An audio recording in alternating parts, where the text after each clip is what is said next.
Okay, Australian rules football. What I guess the main question I have is what is the difference between that and American football? It's a continuous flowing game, so lots Meaning of there's no stamina. huddles? There's no huddles, there's no scrums. If you look at it, to view the game is like watching a mixture of soccer, basketball, and hockey. Okay. It's got the stamina and continual flow of soccer. It's got the aerial activity of basketball. And it's got the body checking of hockey. So it's a contact game. It's interesting that you'd say hockey instead of rugby, because rugby is sort of what I thought. Well, rugby we have tackling. But the tackling, so the guy with the ball gets tackled. It's played in a very big field, which is 180 metres by 150, so think yards instead of metres. And so it's like probably twice the size of a football field, or pretty more? Much. It's oval shaped. Oh, okay. And there's one guy who the ball moves over this whole field, and the players are distributed uniformly. So you think about American football, you think about rugby. One team is on one side of the ball, the other team is on the other side. Oh, right, offense, defense. And so in Australian rules football, the players are distributed everywhere, all the time. And so you kick forward to your players, or you punch the ball forward. It doesn't matter about moving forwards or backwards. Right. So it's a large format, lots of running. It doesn't stop very much. And me, as the umpire, I get involved about as much as a basketball umpire or referee. So I blow the whistle and restart the game, but it doesn't stop. It just continually flows for 2 hours. How long has Australian football been around? Like, when was it first invented or played in Australia? It was played in Australia back in the, and I'm going to get this wrong, but sometime like the 1860s, 1870s.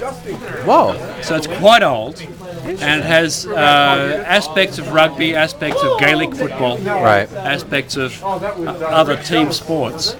And it's gradually been refined over the years. It's the most popular game in Australia, both from participation, which is what this is about. Right. It's not about watching, it's about playing. How popular is a team like here in San Diego? Like, is it something where it's harder to get the popularity in other countries, or? It's a fabulous game for Americans because it's about participation, and it's a contact sport. And you think about what is available to an American who is athletic and focused on a contact sport like American football. Right. After you finish high school, really you have to either get serious or get lost. Yeah. And so both the rugby teams here in the US and the Australian rules football teams provide an outlet for contact sport with tackling and rigor and physical football playing. Did you play before you became a ref? Of course. Oh, okay, cool. I became a ref because once you get to a certain age, it's a game of stamina. Right. And that's not so bad with age. It's a game of speed. That gets much worse with age. And because of the tackling and the body checking, it's a game of reaction time.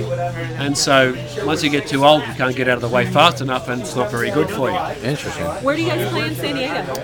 We normally play our Metro League games at 18-a-side games. So the teams are very large, 18 players aside, down at the Naval Training Centre down at Point Loma at Liberty Station. And that's the big format field. And so the game moves forwards and backwards. You move to the ball by kicking or by punching the ball. You can't throw it, you can't drop it. Oh, I have seen that on TV, because I remember thinking, wow, the punching aspect was so weird. It's like a volleyball serve. Yeah. And you punch the ball quite significant distances, either short or long distances to your players. But if you catch the ball on the full from a kick, then you get a free kick from that location. And so for Americans, they know about tackling, they know about catching balls in the air. And so that's the attraction. Have you ever had a player come after you made a call they didn't agree with? No. Oh, okay. Americans, you have to understand, they're exceptionally polite people. And they accept the opinion of the umpire. Yeah, it's just the Australians, on the other hand, sometimes that's a separate question. Yeah, see, we see in those European soccer games, we sometimes see the crowds go crazy after certain things. So yeah, that's true. And no, the umpires have an important role to play. It's like basketball, as I say, in terms of the presence in the game. Right. And if you have a good game, you're not blowing the whistle too much, and you can make the game so much better for the players. Okay, They know that. and now you have to tell me what's in a meat pie. Everybody here is eating meat pies. Okay, so meat pie is the Australian national dish.